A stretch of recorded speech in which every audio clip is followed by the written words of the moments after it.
James Platt Jr. was a British philological scholar and plagiarist. He was born in 1861. He focused on Anglo-Saxon scholarship, notably shooting off a most damning critique of Thomas Northcote Toller's revision of Joseph Bosworth's Anglo-Saxon dictionary, saying it would be easier to rewrite the entire book than give an in-depth critique. However, in the 1880s he was subject to a plagiarism scandal, involving him writing to other scholars, namely Peter Jacob Gossin, Henry Sweet and Edward Sievers, pumping them for information and using this in his articles without crediting them. He was heavily censored by the Philological Society and stopped contributing to the field as a result. In January and February 1910 he began contributing to the Dutch journal Vragen und Mededelingen, questions and notes, on such subjects as the etymology of the word toucan. However, he suddenly died of severe bronchial asthma on February 5, 1910.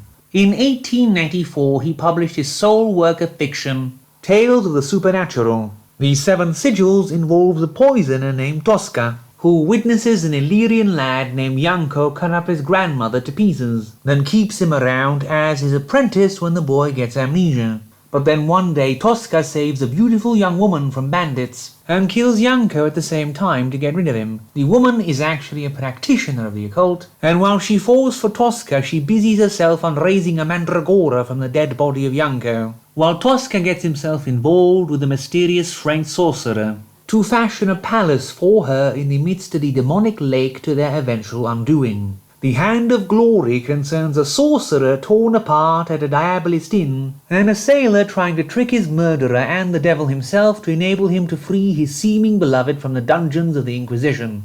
The Rabbi Leon concerns a rabbi instructing 6 youths in the art of sorcery, with the understanding that at the termination of their years of study one will be sacrificed to the devil. But Iron Huckin, pretending to be a gibbeted corpse, surprises the lads one day out on the booze and sneaks into the old rabbi's house, taking the place of one of his students to trip up the rabbi and get revenge for having stolen his wife 20 years ago.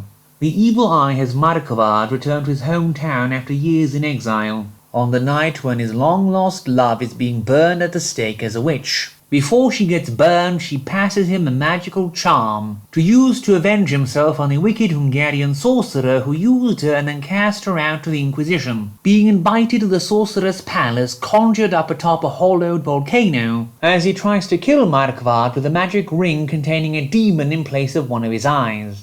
The witch's sabbat has Hagek, the outlawed bandit, accompanied by a young boy, the last of his followers to remain at his side, scaling a mountain of ill repute known to be the trysting place of witches and sorcerers for the practice of unhallowed ceremonies. He wishes to recall from beyond the grave the spirit of his dead beloved, accidentally killed in a jealous rage by his brother. But he then finds a monk occupying the top of the mountain who turns out to be his brother, marinating in insane holiness while worshipping the skull of the woman they both loved, before Hagek's mortal soul has to be saved from the hordes of blaspheming monstrosities atop the mountain. The devil's debt concerns a man who has no shadow, and who is tempted by the devil to sell his soul and gets nothing or less than nothing in return.